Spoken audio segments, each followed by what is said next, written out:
Hey, it's Evelyn here. Imagine discovering your own sister used your identity to fund her dream wedding without you even knowing. At first, I was in shock, but then came the anger, the betrayal. And you know what? The honeymoon, her honeymoon, became the perfect moment for me to make my move.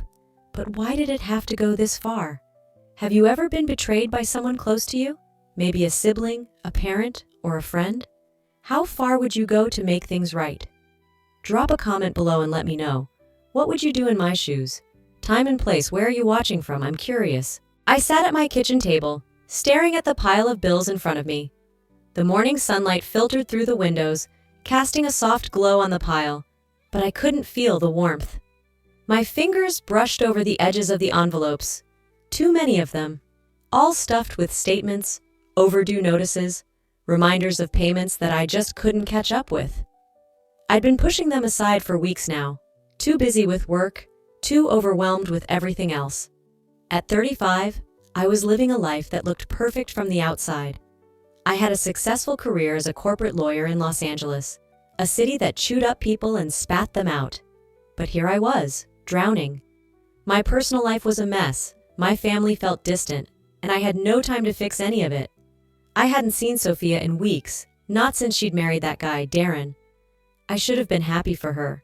She was my little sister after all, and we were close once. But things had changed between us. I couldn't quite pinpoint when it happened. Maybe it was the day she borrowed my favorite dress without asking, or the day I noticed how she never seemed to need anything. Everything just came to her. Or maybe it was the day she called me and said she was using my credit card to pay for a few things. I should have caught on earlier. As I scanned my credit card statements one more time, something caught my eye.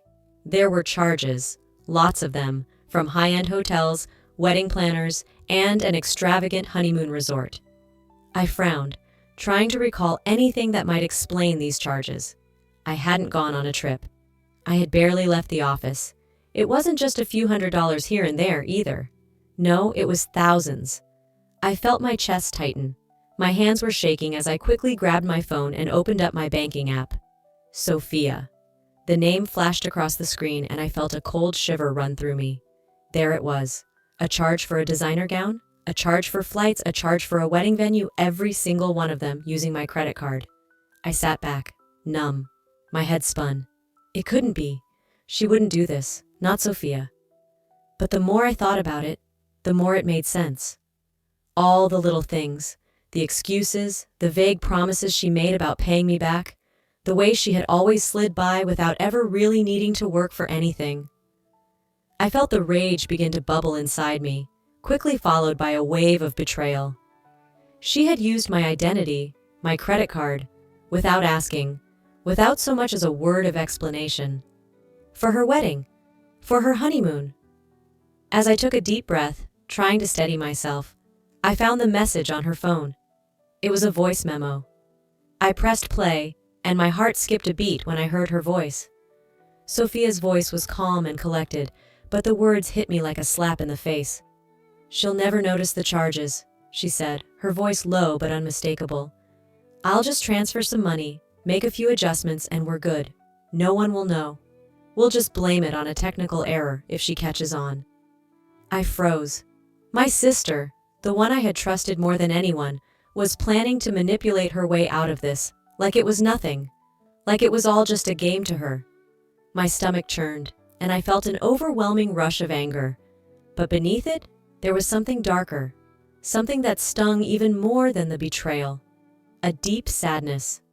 The realization that this wasn't just about money, it was about trust. My family, my sister, had crossed a line I couldn't ignore. I thought about all the times I had supported her, always there when she needed me, never asking for anything in return. Now, I couldn't shake the image of her taking advantage of me, of stealing from me. The recording was still playing. I barely heard the rest of it, my mind racing with thoughts of how to handle this. How had I missed this? How had I not seen it coming? I grabbed my coat and rushed to the living room, where I found the phone I had left charging on the counter. My hands were shaking as I dialed her number. She picked up after the second ring. "Hey, Evelyn, what's up?" "Don't play dumb with me," I spat, my voice barely under control. I know what you've done. There was a pause. Then, what are you talking about?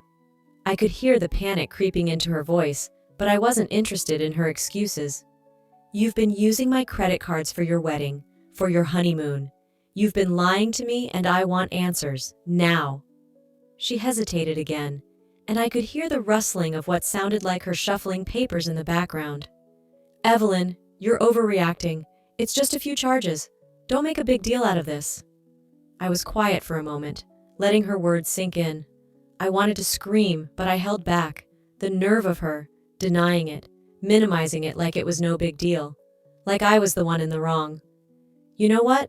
I'm done, I said coldly, cutting the call before she could say another word. I dropped the phone onto the counter and stood there for a moment, trying to process everything. The rage in my chest had cooled into something more methodical, something dangerous. There was no way I was going to let her get away with this. Not this time. I couldn't trust my sister anymore. And worse, I couldn't trust my mother, who'd always defended her, never questioning her actions. As I stood there, the phone buzzed. It was my mom. I answered. Evelyn, don't be so dramatic, she said, her voice soothing but firm. Sophia's not a criminal. She just made a mistake. You should let it go. Move on. Move on? I repeated incredulous. You're defending her? Yes, she's your sister. She didn't mean to hurt me. I could feel the blood rush to my head. This wasn't just about Sophia anymore. This was about my entire family. They were all turning their backs on me. I can't just move on, Mom, I said, my voice shaking with fury. This is too much. The call ended with a soft, almost dismissive, think about it, Evelyn. It's not the end of the world. But I knew it was. My world, as I knew it, had just shattered. And in its place, a quiet, insidious plan was taking shape in my mind. I couldn't let this go. Not now, not ever. I was done. And I would make sure that Sophia and my mother felt the weight of what they had done. I couldn't breathe. Every breath I took felt like it was being suffocated by the weight of betrayal that hung in the air. I had to talk to her. I couldn't let it fester any longer. Picking up my phone, I dialed my mother's number with trembling fingers. The phone rang 3 times before she picked up. Evelyn? Her voice was warm, as if nothing had changed, as if the world hadn't just crumbled around me. How are you, sweetheart? I'm not fine, Mom. I cut her off before she could say anything else. How could you support Sophia after everything she's done? How could you stand by her after what I found out? There was a long pause, and then I heard her sigh, as if it was all too much. Evelyn, you're overreacting. It's just a few charges, a misunderstanding. You know your sister? She's been under a lot of stress with the wedding and everything. I don't care about the wedding, Mom. My voice cracked, the anger and frustration boiling to the surface. She used my identity, my credit card. She's been committing fraud and you're defending her? Another sigh. She didn't mean any harm, Evelyn. You need to understand that. She's family. Family? I almost shouted. How can you defend her? She stole from me. And you're just going to pretend it didn't happen? There was a pause, then a soft, almost dismissive tone. Just let it go. Move on, sweetheart. This is family. Don't let this tear us apart. I hung up the phone, my chest tightening. The betrayal wasn't just from Sophia anymore. It was from my mother, too. I couldn't breathe. My hands were shaking, my heart racing. I wanted answers, not excuses. My family was falling apart, and it felt like I was the only one who saw it. The frustration weighed heavy on me, but something in me snapped. I needed more than just words. I needed the truth. I needed to confront everything head on. Days passed, and I couldn't stop digging. I couldn't let it go. I combed through every detail, every document. The deeper I went, the worse it got. And then I found it, the smoking gun. A set of legal documents, ones that my mother had signed. She wasn't just defending Sophia, she was complicit. She had helped Sophia cover up the fraud, manipulated the paperwork to make it all look legitimate. I stared at the screen, my heart pounding in my chest. I felt like the ground had been pulled out from under me. My own mother, the woman who had always been my rock, had helped Sophia, her own daughter, steal from me. The rage, the heartbreak, the utter disbelief. My emotions collided in a mess of confusion and anger. 16 years ago, I would have never imagined this. My mother had always been the glue that held our family together. But now she was part of the destruction. And I wasn't sure if I could ever forgive her. I couldn't keep this to myself, not anymore. I knew what I had to do. But as I held the phone in my hands, I hesitated. What would this do to my family? Could I even face my mother after this? What if everything fell apart? I pushed the thoughts aside. The truth was more important than anything else. I had to confront them, all of them. Later that evening, I called Sophia. This time, there was no hesitation. "We need to talk." She was quiet for a moment, probably trying to figure out what I was going to say. "Evelyn, what's this about?" "You know exactly what it's about," I said coldly. "Meet me at Mom's for dinner tonight. We'll talk then." The phone call ended abruptly, but I didn't care. I was done waiting. I was done pretending everything was fine. This was the moment everything would change. The dinner felt like a ticking time bomb. I sat at the table, the tension in the air so thick I could almost taste it. My mother and Sophia were both sitting across from me, the two people I thought I could trust most in the world, now the very people who had betrayed me. I didn't waste time. "I know everything," I said, my voice steady but full of venom. "Sophia, you've been using my credit cards, and you've been hiding it from me. You've been committing fraud, and I'm done with your lies." Sophia shifted uncomfortably, her eyes darting between me and Mom. She tried to smile, but it was forced. "You're overreacting. It wasn't like that." "It's exactly like that," I spat. "You've been lying to me, and Mom, you—" I turned to her, my eyes burning with anger. "You've been helping her.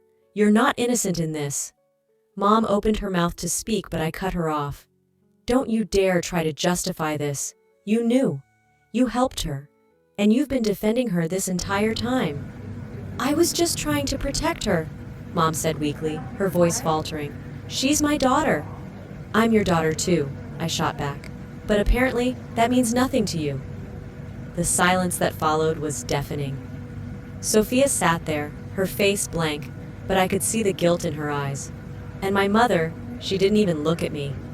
I stood up, my chair scraping against the floor. "I don't know how we come back from this. I don't know how we fix this." My heart ached as I looked at my family. The pieces of my life were falling apart, and I felt nothing but emptiness. I walked out of the room, the sound of my footsteps echoing in my mind. I was done. No more games, no more pretending. The path ahead was clear, but it was a lonely one. As I left, I felt the anger solidify. I was done being the victim. This wasn't just about exposing them anymore. It was about making them feel the weight of what they'd done, the weight of the betrayal. I was going to make them pay. I couldn't get the image of my mother's face out of my mind. The words she said to me echoed in my ears, but it was the way she said them, like I was the one who was wrong. I knew then that there was no turning back. The rage I felt was suffocating, but underneath that anger, a cold, methodical thought began to form. Revenge. I would make them pay, not just for what Sophia did, but for everything, for the lies, the manipulation, and the betrayal from the one person who was supposed to be my ally, my mother. I paced my apartment, hands trembling as I thought about the next steps. I had the evidence. Sophia's fraudulent charges, the recordings, the paperwork. I had enough to ruin her, but it wasn't enough just to expose her. No, I needed more. I needed her to feel every ounce of the devastation she had caused. The pain in my chest was real. The anger that followed it, however, was so much more consuming. I couldn't allow myself to feel sympathy anymore. My heart was closing off, shutting out any remnants of love or care. The only thing left was justice. Cold, unfeeling justice. I grabbed my phone and called Isla. She had been my best friend for years, and despite everything, I needed to talk to someone. "Evelyn?" Her voice was calm, but I could tell she sensed something was wrong. "What's going on?" I explained everything. I told her about the fraud, the betrayal from my mother, and my decision to exact revenge. Isla listened in silence, only occasionally interrupting with a worried murmur. "Evelyn, are you sure this is what you want?" she finally asked, her voice soft but full of concern. "I mean, you're talking about ruining Sophia's life. You're talking about revenge. Is that really the way forward? The guilt I had been suppressing hit me like a wave. Was this really what I wanted? My mind went back to the childhood we shared, the bond we once had. Was it all worth throwing away? But the anger I felt was undeniable. This wasn't just about Sophia. This was about my mother, my family, my trust being shattered. It wasn't just a betrayal, it was a violation. I don't know, I admitted, my voice shaky, but right now it feels like the only way I can regain control. Isla hesitated before speaking again. I just want you to think carefully. Revenge might give you satisfaction for a while, but it could also leave you hollow in the end. I didn't answer right away. Her words clung to me, but deep inside, I already knew my decision. The revenge was the only way I could stop feeling powerless. After we hung up, I sat there, staring at my phone for a long time. The plan was already taking shape in my mind. I'd make Sophia pay. I'd make sure she knew exactly what it felt like to lose everything she had taken for granted. The next day I started gathering everything I had. I contacted a few people I knew who could help with the next steps, people who knew how to cause chaos, how to get under people's skin. If Sophia thought she had the upper hand, she was in for a rude awakening. It didn't take long before I had what I needed. I had evidence of her fraud, and now I was ready to tear her life apart. The satisfaction I felt from taking control was intoxicating, but as I prepared the next step, there was also an emptiness, a void that I wasn't sure I could fill, no matter how much pain I inflicted. I had no one left to trust. I had no one who could understand. This path I was on, there was no turning back. Revenge was consuming me, and I couldn't stop it. I could feel the tension growing with every step, like I was walking on a razor's edge. If I made one wrong move, everything could unravel, but I couldn't stop. I had to do this. The next phase of my plan involved Clyde, Sophia's new husband. He was starting to doubt her. I knew it. He wasn't blind. I had seen the cracks in their relationship, the way he looked at her sometimes, with uncertainty. I could use that. I met him in a coffee shop, the weight of what I was about to do pressing down on me like a physical force. I had to keep my composure. This wasn't just about me anymore. It was about ruining everything for Sophia. When he sat down across from me, his face was tense, unsure of why I had called him there. "What's this about, Evelyn?" he asked, his voice cautious. I leaned forward, keeping my voice steady. "I have something you need to see." I slid the folder across the table, watching as his eyes scanned the documents. His face went pale. His hands shook as he turned the pages. "She's been lying to you," I said quietly, but the words cut through the silence like a knife. "She's been using me, manipulating you, and I have the proof. Do you want to know what kind of woman she really is?" Clyde didn't speak.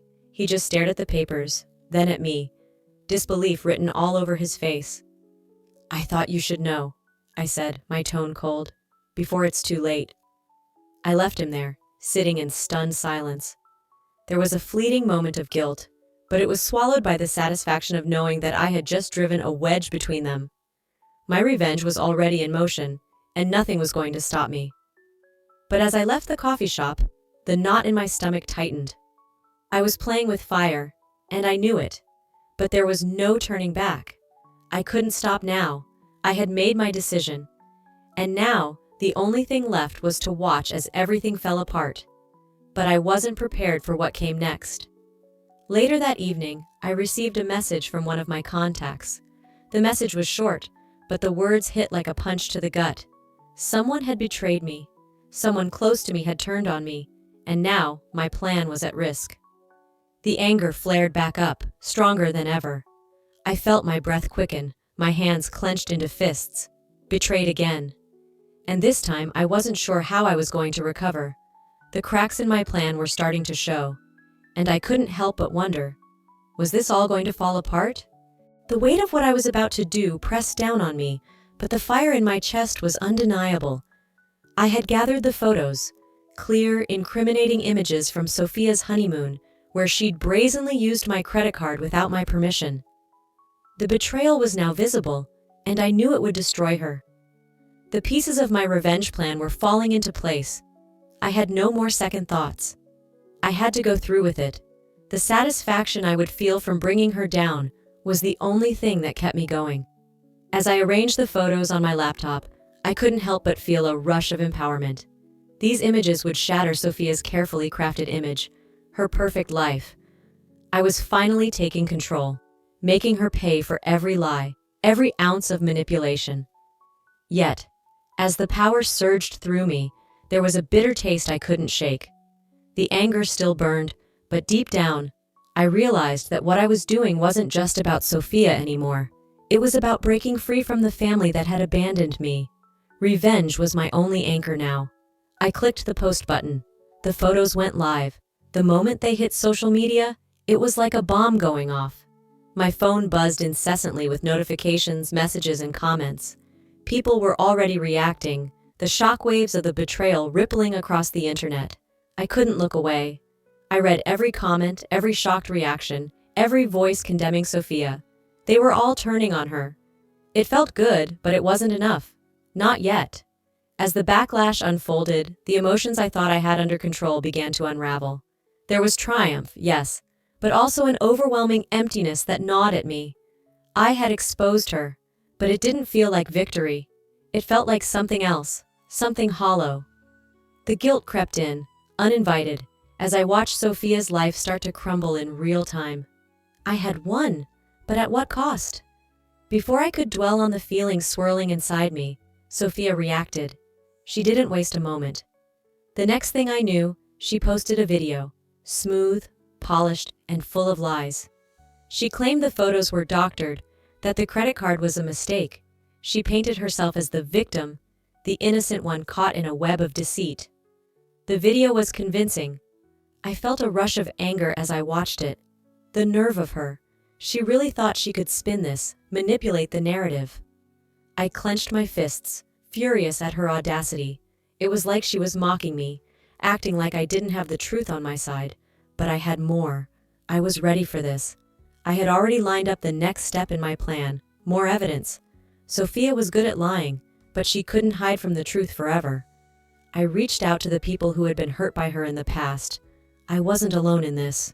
There were others who had fallen victim to her charm, to her web of lies.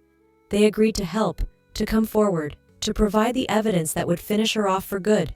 More photos, more testimonies. This wasn't just about a few credit card charges anymore. This was about bringing everything to light, exposing the full extent of her manipulations. As I spoke to those who had been wronged, I felt a chilling sense of control. The plan was coming together, and I couldn't back out now. The more I gathered, the more I realized that there was no turning back. Every piece of evidence I collected, every story I heard, made me question whether this was the right thing to do. But I pushed those thoughts aside. The satisfaction was too close, too real. I couldn't stop now. I was starting to feel the weight of my actions, though. With every step forward, I was losing something. My innocence, my trust in people, my sense of who I was. The guilt from involving others, using their pain to fuel my plan, was starting to eat at me. But it was too late. I had gone too far to stop now. The final blow came when I released the new evidence. The testimonies, the documents, everything. It was undeniable. Sophia's attempt to play the victim in her video crumbled in the face of the truth. Her credibility shattered, her lies exposed for the world to see. As I sat back watching the fallout, I felt a cold sense of victory. But it wasn't the rush I had imagined. There was no joy in seeing Sophia's life fall apart. There was only a numbing emptiness. What I had done had worked, but at what cost? The damage was irreparable, not just to Sophia, but to my family, to me. And yet, I couldn't help but feel the need to confront her, to see it in her face, the reality of what she had done to me. I called a family gathering, knowing that it was time to bring everything to the surface. This would be the moment where it all came to a head. At the dinner, the air was thick with tension. My heart pounded as I watched Sophia sit across from me, her eyes filled with defiance. I could feel her preparing for some excuse, some lie, but I was ready. "You've lost, Sophia," I said, my voice steady despite the storm inside me. "Everything is exposed. There's no way out." She recoiled, her face turning pale as she tried to regain her composure. "You're crazy. You think people will believe you?" "They already do," I replied, throwing the final piece of evidence onto the table. "They've seen the truth." The silence between us was suffocating. She opened her mouth, but no words came out. There was no defending herself anymore. Her empire of lies was crumbling. And then, just as quickly as it began, the confrontation reached its peak. I stood over her, victorious yet empty. I had exposed her, destroyed her image, but I had also destroyed something else, something I wasn't sure I could ever rebuild. The revenge I sought so desperately had come to fruition, but the cost was staggering. What had I really won? And at what price? I didn't know. But I did know one thing. The next step would determine whether this had all been worth it, or whether it would unravel my entire life. The moment I had been waiting for was finally here. The weight of the courtroom loomed over me, but I had spent weeks preparing for this very day. My evidence was organized, my testimonies lined up, and every strategy had been meticulously planned. It wasn't just about winning anymore. It was about delivering justice, the justice I had been deprived of for so long. I sat in my office, reviewing the documents one last time, scanning through every detail to make sure I hadn't missed anything. The evidence was solid, the facts undeniable. But despite all my preparation, my heart raced with anxiety. I had crossed so many lines to get here, and I was about to face the ultimate test. This was my moment, and I wasn't going to let it slip away. The trial began, and I could feel the tension in the room as soon as we walked in. Sophia and my mother sat across from me, their discomfort palpable. I tried to focus on the judge, on the legalities, but all I could think about was the betrayal that had led to this point. The court was filled with strangers, but to me, it was personal. This wasn't just a battle for justice. It was a battle for my peace of mind, for my dignity. My lawyer stood up, presenting the case with calm authority. He outlined the charges of financial fraud and manipulation, laying out the evidence I had painstakingly gathered. Every word felt like a victory. Sophia and my mother shifted uneasily in their seats as the weight of the facts pressed down on them. I watched, my pulse pounding. Sophia's face was flushed, but she said nothing. My mother, though, looked as if she had aged a decade in the span of an hour. Her gaze avoided mine, a mixture of shame and guilt written all over her face. This was it, the moment of reckoning. But just as I thought I had control of the situation, the unexpected happened. My mother, who had been silent the entire time, suddenly stood up. Her voice trembled, but there was no hiding the truth in her words. "I helped Sophia," she confessed, her words ringing in the silence. "I helped her with the documents.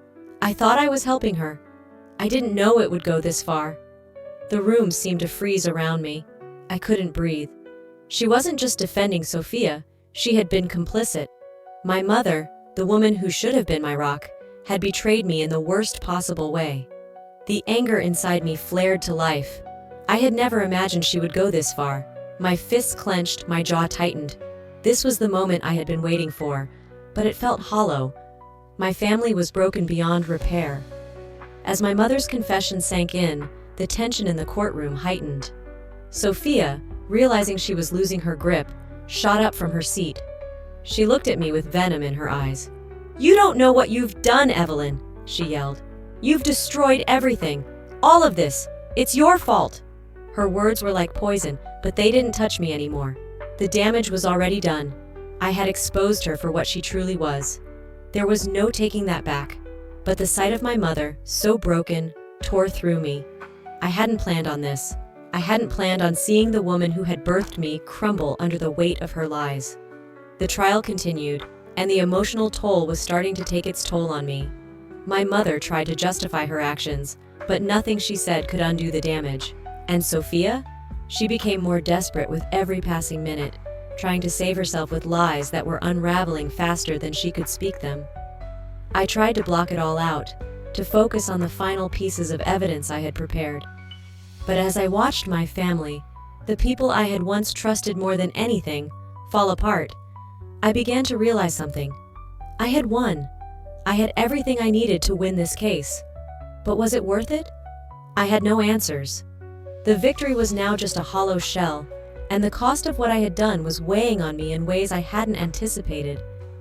Every step of this journey had been about justice, but now I was left wondering, was this really what I wanted? The closing arguments began, each lawyer making their final plea. My lawyer stood tall, delivering a passionate speech that felt like a victory in itself. He laid out everything: Sophia's fraud, her manipulations, her lies, and the case was all but won. Sophia's lawyer tried to downplay the severity of the evidence, but the facts were undeniable. And then the moment arrived. The judge called for a verdict. I held my breath, my heart hammering in my chest. Everything I had worked for, everything I had sacrificed, was about to be decided in a single sentence. My mind raced. My family was destroyed. The truth had come out. But would it be enough? As the silence stretched, I felt the weight of everything that had led to this moment. The words that followed would change everything. Your Honor, the judge began, his voice steady, we've reviewed the evidence thoroughly. And then the world seemed to slow down. The final decision was coming, and all I could think about was what this would mean for me, for my family, for the future. I had started this journey seeking justice, but what would it truly cost me in the end? The room held its breath. My heart pounded. I had done it. The final batch of evidence was ready, carefully compiled and organized. Receipts, bank statements, and all the irrefutable documentation tying Sophia's fraudulent actions to the crimes she'd committed. Each piece of paper, each piece of proof was not just a document. It was my declaration of war. I had waited for this moment for so long, and now the truth would be out in the open. There would be no turning back. Sitting in my apartment, I ran my fingers over the pile of evidence in front of me. The weight of it pressed down on me, and the anger that had driven me for so long flickered again, stronger than ever. But there was a flicker of doubt too. Was this really the closure I was looking for? I had told myself this was the only way to stop the deceit, to end the years of manipulation. But now that I was standing on the precipice of exposing everything, I couldn't help but wonder if it would truly bring peace. Would the damage to my family, what was left of it, ever heal? I closed my eyes, took a deep breath, and decided to push forward. It was too late for second thoughts. The press conference was a calculated risk, but there was no going back. I stood before a crowd of journalists, my hands shaking only slightly. The room felt suffocating, the cameras flashing like a strobe light on my every movement. I had prepared myself for this moment, but the reality of it was still overwhelming. When I finally began to speak, my voice felt steady, even if my insides churned with anxiety. Today, I have something important to share, I began, my voice echoing in the microphone. I could see Sophia in the back of the room, her face pale, her eyes darting nervously. My mother stood beside her, looking as though she had aged 10 years in the span of a week. What you're about to see is the truth. These documents will show the lengths my sister went to and the financial fraud she has been running under my name. I clicked the button and the first image appeared, a credit card receipt from a luxury hotel in Hawaii, a place I had never been, nor authorized any transactions. The room gasped as the images continued to roll, bank statements, flight tickets, and more receipts, all showing how Sophia had used my credit card to fund her wedding and honeymoon. The reaction was swift and unforgiving. The journalists' questions came in rapid succession, demanding more information, demanding answers. The social media feeds exploded, and I watched, detached, as people began turning on Sophia. The scandal unfolded before my eyes, and for a moment, I felt the satisfaction of seeing her exposed. But then, a cold sense of sadness crept over me. Watching the public judgment fall on Sophia, watching her reputation crumble, struck a deep chord in me. This was my sister, the same woman I had once trusted with my heart. The overwhelming sadness of having to expose her in front of the world made everything feel hollow, even if I knew it was the only way to end the deceit. I could feel the weight of it sinking deep into my bones. Sophia didn't waste time. As soon as she was allowed, she posted a video. Her face was flushed with anger, and her voice trembled with false indignation. "These documents are fake! They've been tampered with!" she screamed, her eyes wide with panic. "This is all a conspiracy to ruin me! You all have to believe me!" I watched the video, disbelief seeping in. There it was again, the same manipulation, the same deceit. She would never admit to what she had done. The anger inside me boiled over. How could she do this? How could she twist the truth like this? But the media wasn't fooled. They began digging into her past, and soon, more came to light. Former victims of Sophia's scams began speaking up, sharing their stories of how they'd been deceived by her. One by one, they came forward, providing even more weight to the case against her. Each testimony shattered her credibility even more. I could feel the tide turning. With every new revelation, I felt more and more empowered. But at the same time, the emotional toll was beginning to take its toll on me. It had started as a personal vendetta, but now it was bigger than me. It was about exposing a lifetime of lies, a lifetime of manipulation. The weight of it all became heavier as the days passed. Then, just when I thought I had seen everything, Sophia broke. I saw it live on television during an interview that was supposed to redeem her. The weight of everything came crashing down on her. She began to cry, her face red with emotion, her hands shaking. "I'm sorry," she said, her voice cracking. "I was desperate. I didn't know how to fix things. I thought I could make it all go away." But there was no redemption in her apology. There was no sincerity in her words. It felt hollow, too little, too late. Her breakdown was just another manipulation, another way to avoid the consequences of her actions. My heart hardened as I watched her, the last remnants of any sympathy I once had for her evaporating. She was a liar, a manipulator, and the world was finally seeing her for who she really was.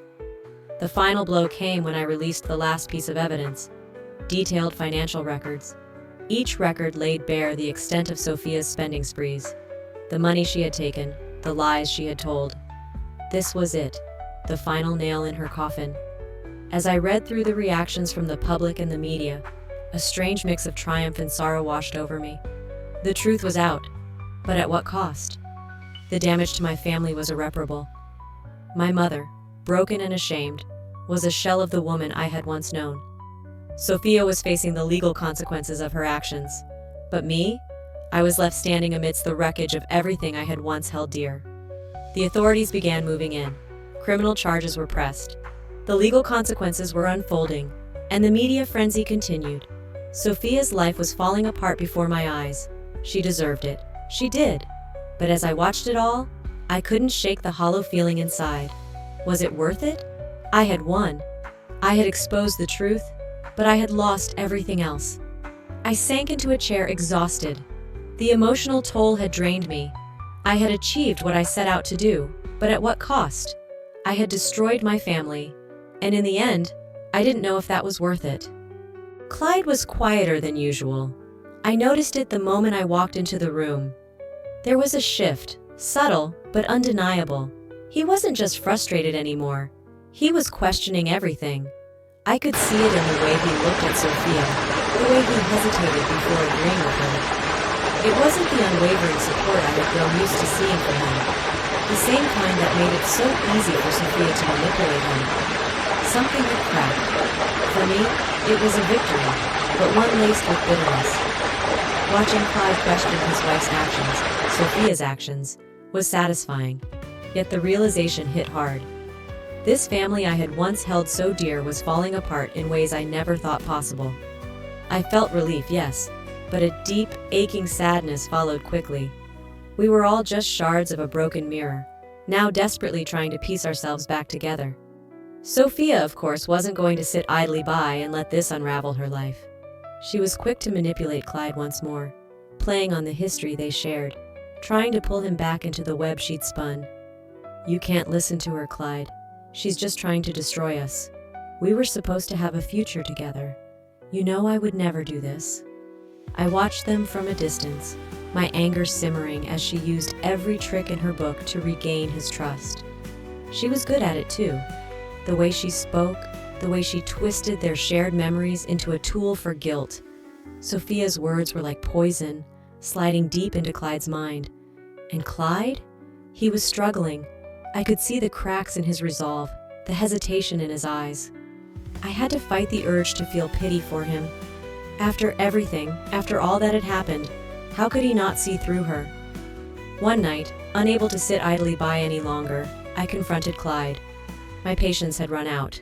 We needed to talk, really talk, about the mess he had gotten himself into. "You need to stop, Clyde," I said, my voice steady despite the storm swirling in my chest. "She's been lying to you. You've been so blinded by whatever you think you feel for her that you haven't seen her for who she really is."